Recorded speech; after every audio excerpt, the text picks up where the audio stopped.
విజయవాడని వరదలు ముంచెత్తుతున్నటువంటి నేపథ్యంలో మాజీ మంత్రి ఆర్కే రోజా ఆంధ్రప్రదేశ్ ప్రభుత్వం మీద, ఆంధ్రప్రదేశ్ ముఖ్యమంత్రి చంద్రబాబు గారి మీద, అలాగే కొంతమంది మంత్రుల మీద కూడా ఆవిడ కొన్ని కీలకమైనటువంటి వ్యాఖ్యలు చేయడం జరిగింది. ఈ వరదలు ముంచెత్తడానికి కారణం చంద్రబాబు గారి నిర్లక్ష్యం అని, వరదలని ఎదుర్కోవడంలో ఆంధ్రప్రదేశ్ ప్రభుత్వం విఫలమైంది, అలాగే విజయవాడ ప్రజలు వరదలతో ఇబ్బంది పడుతూ ఉంటే మంత్రులు ఏమైపోయారు, పవన్ కళ్యాణ్ ఏమైపోయారు, లోకేష్ ఎక్కడున్నారు అంటూ ఆవిడ వారి మీద కొన్ని విమర్శలు చేస్తున్నటువంటి నేపథ్యంలో ఈ అంశం మీద మనం విశ్లేషణ చేసుకునేటువంటి ప్రయత్నం అయితే చేద్దాం. ప్రస్తుతం మనతో పాటున్నారు ప్రముఖ సామాజికవేత్త, ప్రముఖ రాజకీయ విశ్లేషకులు కృష్ణకుమార్ గారు. మేడంతో మాట్లాడదాం. మేడం నమస్తే. మేడం, ఇప్పుడు విజయవాడని వరదలు ముంచెత్తూ ఉన్నాయి. చంద్రబాబు గారు సహాయక చర్యల్లో పాల్గొంటూ ఆయన కూడా అసలు వరద ప్రాంతాలు ఎక్కడైతే ఉన్నాయో ఆ వరద ప్రాంతాల్లో కూడా ఆయన పర్యటించి ఆ వరద బాధితులతో కూడా ఆయన మమేకమై వారి సమస్యలు తీర్చే ప్రయత్నం అయితే చేస్తూ ఉన్నారు. కానీ ఆర్కే రోజా గారు మాజీ మంత్రి, ఆవిడ మాత్రం ఇప్పుడు ఆంధ్రప్రదేశ్ ప్రభుత్వం మీద, అలాగే మంత్రుల మీద, ముఖ్యమంత్రి గారి మీద విమర్శలు చేస్తూ ఉన్నారు. అసలు ఈ వరదలకు కారణమే చంద్రబాబు గారని, ఇది మ్యాడ్ మేడ్ మిస్టేక్ అంటూ కూడా వారు ఇప్పుడు ప్రభుత్వం మీద ఆరోపణలు చేస్తూ ఉన్నారు. ఆవిడతో పాటుగా కొంతమంది వైసీపీ నేతలు కూడా అదే స్వరం వినిపిస్తూ ఉన్నారు. ఏంటి మేడం, దీన్ని మనం ఎలా అనాలిసిస్ చేసుకోవచ్చు? అసలు మనం పాపం పిల్లకాయ గురించి ఎందుకండి మాట్లాడుకోవాలి, రోజా గురించి. అసలు మాజీ సీఎంఏ, ప్రస్తుత ఎమ్మెల్యే జగన్మోహన్ రెడ్డే మాట్లాడుతుండగా లేనిది ఈ పిల్లకాకుల గురించి ఎందుకు మనకు అసలు? అంటే ఎందుకంటే అలా కాదు మీరు అడిగేది నాకు అర్థమైంది. ఇప్పుడు యథా రాజా తదా ప్రజ అంటారు. అట్లాగే యథా నాయకుడు తదా కింది నాయకులు లాగా జగన్మోహన్ రెడ్డి అసలు ఆయన లండన్ వెళ్ళుండున్నా బాగుండేది. ఆయన అపరిపక్వత, ఆయన సమాచారాలేమి, అలాగే అవగాహనలేమి బయటపడకుండా ఉండేది కనీసం. ఇప్పుడు కొంతమంది మాట్లాడుకోకుండా ఉంటే వాళ్ళని చూసి చాలా తెలివైన వాళ్ళు అనుకుంటారు. వాళ్ళు మాట్లాడటం మొదలెడితే వాళ్ళు ఎంత తెలివి తక్కువ వాళ్ళో అర్థమవుద్ది. ఇప్పుడు జగన్ పరిస్థితి అదే అయింది. ఆయన లండన్ వెళ్లకుండా తాడేపల్లిలో ఉండటం ఎలా, అదే టైంలో వరదలు రావటం ఎలా, ఆ టైంలో ఆయన వచ్చి కొంచెం ఫోటో ఎగ్జిబిషన్ చేసి, సరే ఎంతైనా మాజీ ముఖ్యమంత్రి, ప్రస్తుత ప్రతిపక్ష నాయకుడు అయినా అవ్వకపోయినా కనీసం మాజీ ఎమ్మెల్యే ముఖ్యమంత్రిగా గుర్తించి వీళ్ళు మైకులు పెట్టారు. మైకులు పెడితే వీళ్ళు మైకులు పెడతారని మాకు తెలుసు, అందుకే మేము పేపర్ రాసుకుని వచ్చాం. ఒక మాజీ ముఖ్యమంత్రి స్థాయిలో ఉన్న వ్యక్తి ప్రస్తుత పరిస్థితిని గురించి విశ్లేషిస్తూ గత ప్రభుత్వంలో వాళ్ళు చేసిన మంచో చెడో చెప్పుకోవటానికి ఒక కాగితం రాసుకొచ్చుకునేంత పరిస్థితిలో ఒక మాజీ ముఖ్యమంత్రి ఉన్నాడంటే అందున కాకలు తీరిన యోధుడు వైఎస్ రాజశేఖర్ రెడ్డి గారి రాజకీయ అనుభవం ముందు, ఆయన రాజకీయ చతురత ముందు, అంత సుదీర్ఘంగా పరిపాలించిన నాయకుడు కాంగ్రెస్లో ఆయన ఎమ్మెల్యేగా, మంత్రిగా, ముఖ్యమంత్రిగా చేసిన ఉద్దండుడే పండితపుత్ర పరమసొంఠ అన్నట్లు అసలు ఆయన జ్ఞానంలో కనీసం ఇసుమంతైనా వచ్చిందా అనిపించేటట్లు మాట్లాడాడంటే అసలు జగన్మోహన్ రెడ్డిని ఏమనుకోవాలండి? అసలు ఆంధ్ర ప్రజలు కూడా నోటి మీద వేలేసుకోవాలి, ముక్కు మీద వేలేసుకోవాలి. ఏంటంటే ఇంత తెలివి తక్కువనా మనం ఎన్నుకున్నాము 2019లో, 5 సంవత్సరాలు మన పరిపాలించాడు ఇంత తెలివి తక్కువడు. ఎందుకంటే తాడేపల్లికి లేదంటే విజయవాడకి ఇలా చూస్తే కనిపించే బుడమేరు కాలువకి గేట్లు ఎక్కడున్నాయి? అసలు కాలువలకి గేట్లు ఎందుకు ఉంటాయండి?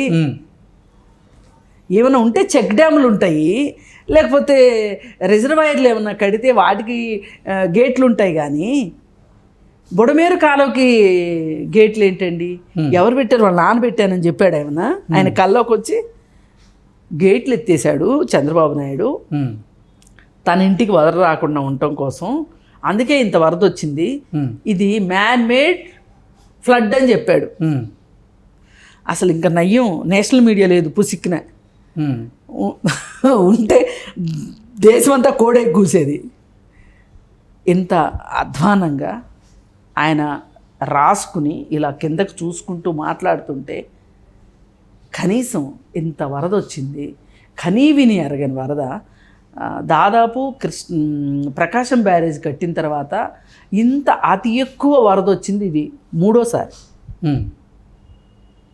3 సార్లే వచ్చింది. అది కూడా 9 లక్షల క్యూసెక్కులు, 10 లక్షల క్యూసెక్కులు, ఇప్పుడు 11 లక్షల చిల్లర. అంటే 125 సంవత్సరాల చరిత్రలో ఇదే మొదటిసారి. అయితే మరి ఇలాంటి పరిస్థితుల్లో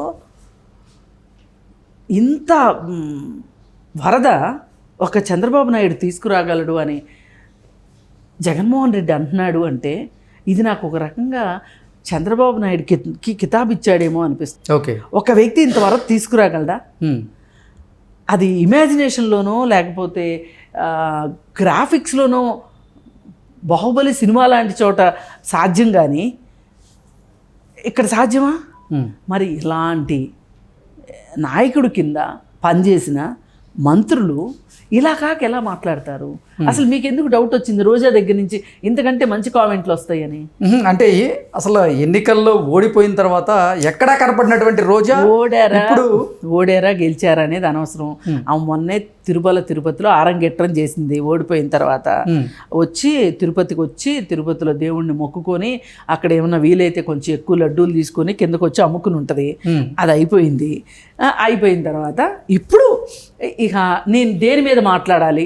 ఆరంగేట్రం అయితే చేశాను కదా, ఎవరు అవకాశం ఇస్తారు మళ్ళీ డాన్స్ వేయడానికి? ఇప్పుడు ఆరంగేట్రం చేసిన వాళ్ళకి అదే ఉంటుంది. ఎవరు అవకాశం ఇస్తారా, స్టేజ్ ఇస్తారా, డాన్స్ వేద్దాం అన్నట్లు ఉంటుంది. ఆరంగేట్రం చేసింది, మాట్లాడాలి అంటే ఇలాంటి దారుణమైన పరిస్థితి కనిపించింది.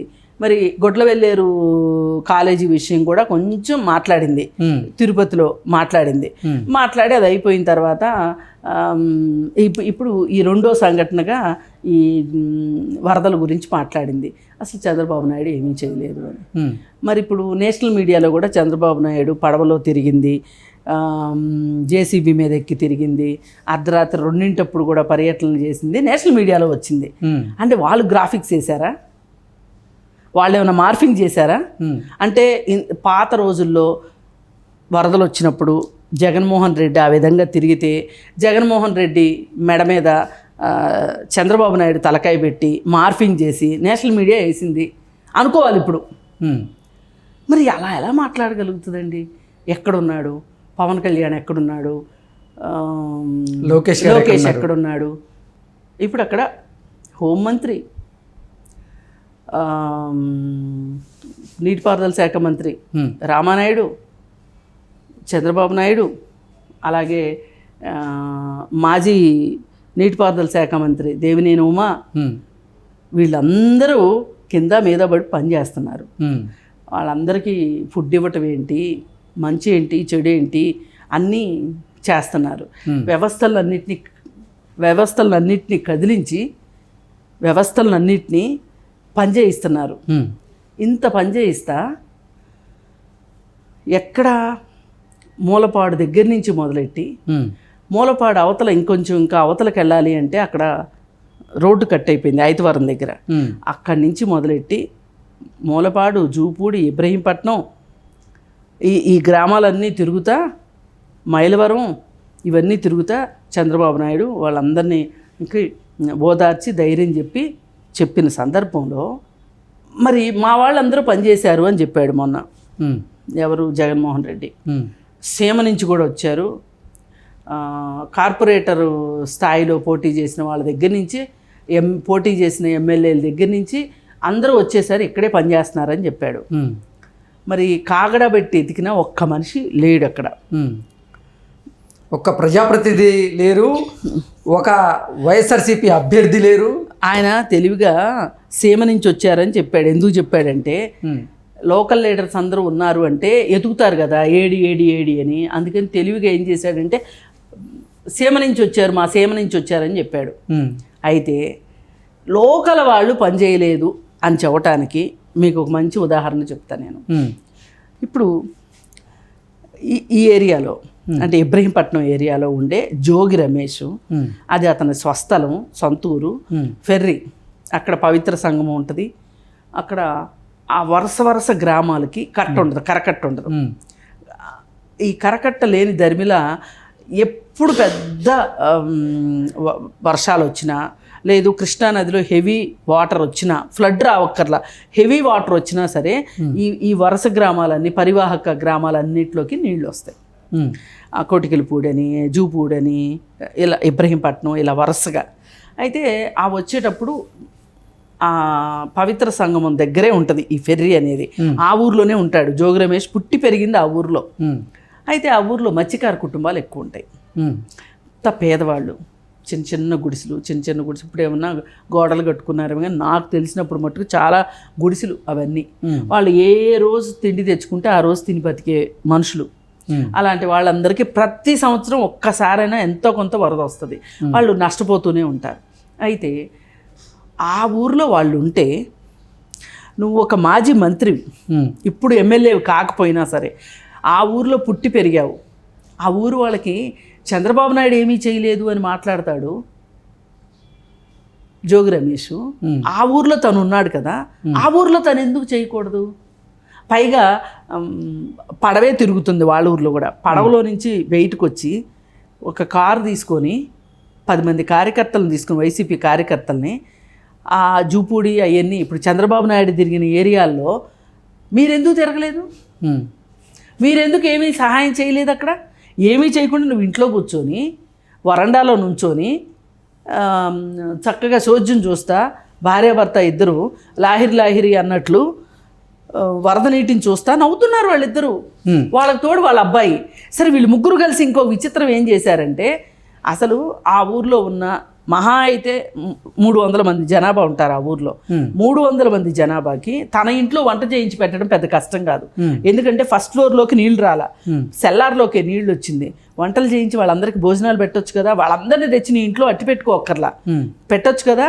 అవేమీ చేయకోకుండా ఈ ఊరికి ఎవరూ రాలేదు, ఈ ఊర్లో ఏమి సహాయ కార్యక్రమాలు జరగలేదు అని చెప్తూ సూట్ కేసుల్లో బట్టలు సర్దుకొని తను, తన భార్య, తన కొడుకు పడవెక్కేసేసి బెజవాడకు పారిపోయారు, సురక్షిత ప్రాంతానికి. మాకు ఇక్కడ ఏమీ లేవు, ఏమీ సహాయ చర్యలు లేవు, అందుకే మేము బెజవాడ వెళ్ళిపోతున్నాం అని చెప్పి వెళ్ళిపోయారు. ఆ ఊర్లో వాళ్ళందరినీ గాలికి వదిలేసి, చిన్నప్పటి నుంచి ఆ ఊర్లో పెరిగావు నువ్వు, నీ కళ్ళ ముందు ఉన్నారు. వాళ్ళకే నువ్వు ఒక మాజీ మంత్రి హోదాలో ఎవరికి ఫోన్ చేస్తే ఎవరు పలకరండి? ఒక ఎంఆర్ఓకి ఫోన్ చేస్తే మాజీ మంత్రి హోదాలో పలకరా? నిజంగా పనిచేయదలుచుకుంటే అధికార పార్టీకి ఎంత పనిచేస్తారో ప్రతిపక్షానికి కూడా అంత పనిచేస్తారు. నువ్వు ఎమ్మెల్యే కాకపోవచ్చు, అసలు ప్రభుత్వం ఇచ్చిందాక ఎందుకు ఆగాలి? అసలు నీ దగ్గర ఆ మాత్రం కొట్టేసిన డబ్బులు లేవా? 3 అంతస్తులు మేడ కట్టుకునే డబ్బులు నీకు ఉంటాయి, నువ్వు బెజవాడ బారిపోతావా? ఓకే, వీళ్ళు ఇప్పుడు ఈయన ఒక ప్రజాప్రతినిధి, ఇప్పుడు రోజా ఒక ప్రజాప్రతినిధి. ఆమె చేసిన ఘనకార్యం, పోయినసారి వర్షాలు వస్తుంటే గొడుగేసుకొని పాటలు పాడి వీడియోలు తీసి దాన్ని సోషల్ మీడియాలో పెట్టింది. ఆమె కూడా మాట్లాడుతుంది, జోగి రమేష్ మాట్లాడతాడు.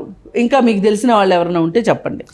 అసలు విజయవాడని వరదలు ముంచెత్తడానికి కారణం బుడమేరే అంటూ ఇప్పుడు వైఎస్ఆర్సీపీ నేతలందరూ కూడా ఆరోపణలు చేస్తున్న నేపథ్యంలో, అసలు ఆ బుడమేరుని ఆక్రమించి అక్కడ అక్రమ నిర్మాణాలు చేసింది ఎవరో కాదు, అధికారాన్ని అడ్డం పెట్టుకొని ఈ వైఎస్ఆర్సీపీ నాయకులు, మంత్రులే ఉన్నారు అంటూ, అంటే మాజీ మంత్రులు ఉన్నారు అంటూ కొన్ని వార్తలు అయితే వస్తున్నాయి. ఏంటి మేడం, దీన్ని ఎలా చూడొచ్చు అసలు మనం? ఇప్పుడు మనం ఇప్పటి వరకు వీళ్ళ నిర్వాహకాలు చూసాం కదా, ఎవరు ఈ ప్రజాప్రతినిధులు ఎవరు పనిచేయింది. మళ్ళీ మర్చిపోయామండి, ఇంకొక 2 గురించి కూడా చెప్పుకోవాలి. గత ప్రభుత్వంలో 2 నీటిపారుదల శాఖ మంత్రులు ఉన్నారు. ఒకళ్ళు అనిల్ కుమార్ యాదవ్, బెట్టింగుల మహారాజు. ఆయన ఎక్కడున్నాడో ఎవరికీ తెలియదు. ఇంతకు ముందు ప్రభుత్వంలో నీటిపారుదల శాఖ మంత్రిగా చేసిన సందర్భంగా తనకున్న అనుభవంతో వచ్చి ఏమైనా పనిచేయొచ్చు కదా. సీమ నుంచి వచ్చారు నా వాళ్ళు అందరూ అని జగన్మోహన్ రెడ్డి చెప్తున్నప్పుడు ఆ మనిషి ఎక్కడున్నాడో అంతులేడు. అలాగే అంబటి రాంబాబు, ఆయనకి సమయం దొరికితే డాన్స్లు వేసుకోవటం, రికార్డింగ్ డాన్స్లు వేసుకుంటానికే టైం సరిపోదు కావచ్చు. ఆయన వచ్చి చెప్పొచ్చు కదా, ఏమన్నా సహాయ కార్యక్రమాలు చేయొచ్చు కదా. వాళ్ళు ఎవ్వరూ లేరు. అంటే దీన్ని బట్టి అర్థమయ్యేది ఏంటంటే వైసీపీ పార్టీలో వాళ్ళందరూ ఒక పేపర్ సోషల్ మీడియా వాళ్ళకి ఇంటర్వ్యూలు ఇవ్వటానికి ఒక్కసారి అట్లా తూతూ మంత్రంగా వచ్చి అలా కనిపించి రావమ్మ మెరుపుతేగా అంటే వచ్చినట్టు వెళ్ళిపోయారు. ఇది వైసీపీ మాజీ మంత్రులు కావచ్చు, వాళ్ళ ప్రస్తుత ప్రజాప్రతినిధులు కావచ్చు, వీళ్ళందరి బండారం ఇది. ఇక దీన్ని బట్టి ఇంకా వీళ్ళు ఏం మాట్లాడతారు, అసలు వీళ్ళకి సిగ్గుందా శరం ఉందా అని ప్రజలు అనుకునే విధంగా వీళ్ళు ఉన్నారు. వీళ్ళ వ్యవహార శైలి ఈ విధంగా ఉంది.